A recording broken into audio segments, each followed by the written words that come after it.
Ayun, alright mga padi. Ayan, so ito tapos na natin isang Lancer itlog, no mga padi. Ito kay Bossing, medyo matagal na kami nagka-chat nito ni Bossing sa page, no. So ngayon na siya nagkaroon ng time, mabisita tayo dito sa shop. Ngayon, issue kasi nito kay Bossing, idle issue. Problema niya, yun nga, na na tumataas yung idle ni Bossing ng mga 2,000, 1,000 plus. Basta paiba-iba mga boss. Pasumpong-sumpong, minsan matino, minsan hindi, no? So ngayon, nung dinala ni Bossing, upon inspection natin, hindi rin alam ni Bossing na yung kanyang Lancer ay naka-bypass pala, no? So ito mga padi, yung tinanggal natin na bypass, naka-bypass ito. Tapos yung mga padi, yung pagkaka-bypass pa nung kay Bossing, mali rin yung pagkaka-bypass nung kay Bossing, no? Kulang ng T-tube.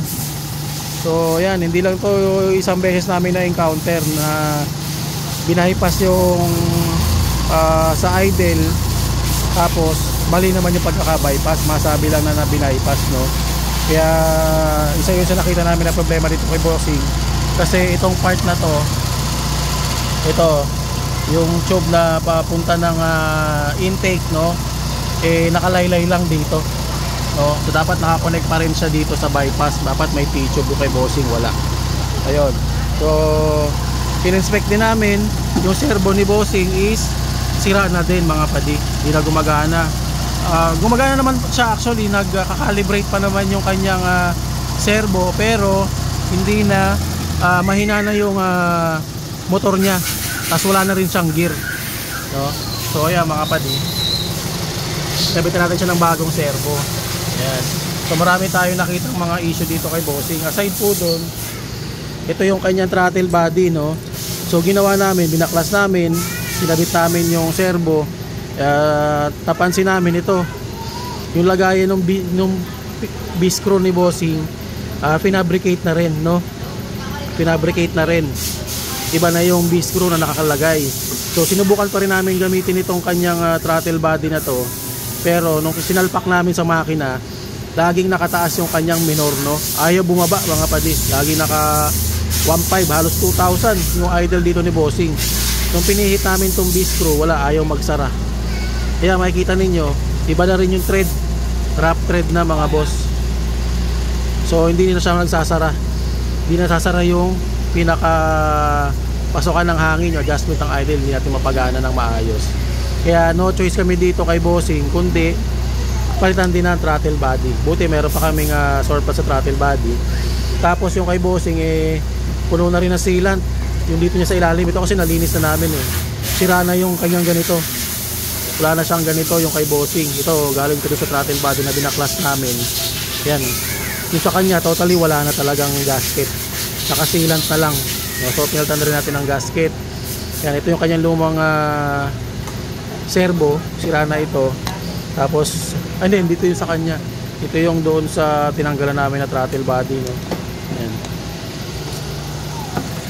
Tapos isa pa mga padi, nakita rin namin na problema pa, yung map sensor nya. Makikita ninyo, ayan, ito yung map sensor na nakakabit kay Bossing.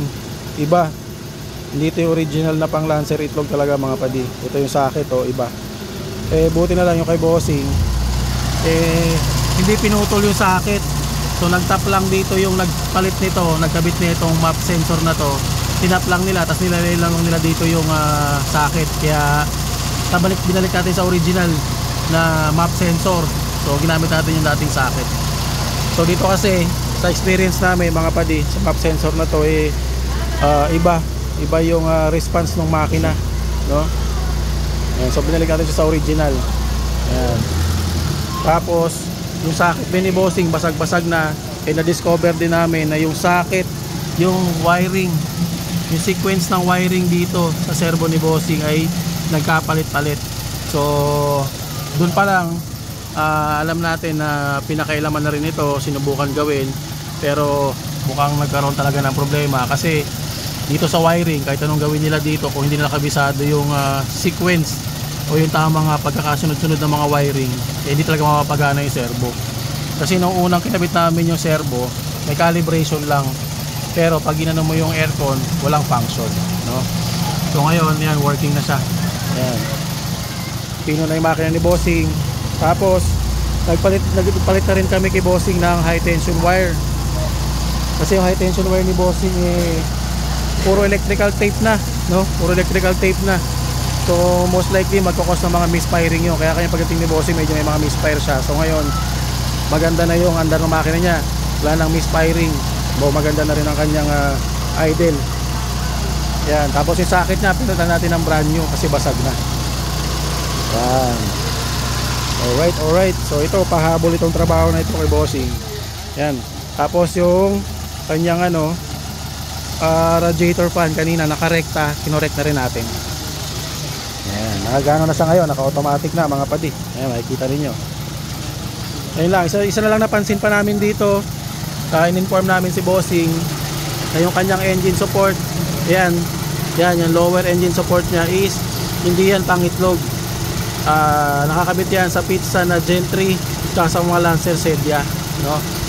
Pasok siya doon sa bolt ng cross member mga padi, pero yung height niya tsaka yung butas sa gitna magkaiba. Kaya pag medyo mababa yung idle ng Lancer na to ni bossing, medyo pa-vibrate Ayun, yun lang. So far, yung pinaka goal natin, unang goal natin is maayos yung idle ni bossing. Goods na, areglado na tayo sa idle ni bossing. Hindi na rin nagda-drop kapag nag-engage yung aircon. Wala na rin yung nag-high RPM. Yan. So goods na tayo dito. Alright. So yun lang mga padi. So yung sa mga Lancer ninyo mga padi, i-check ninyo maigi ha. Kasi si bossing totally hindi niya alam na naka-bypass pala yung Lancer niya, yung makina niya. Hindi niya rin alam na hindi tama yung map sensor na nakakabit din sa kanya. So yun lang. Yun mga padi, maraming salamat po sa inyo mga padi.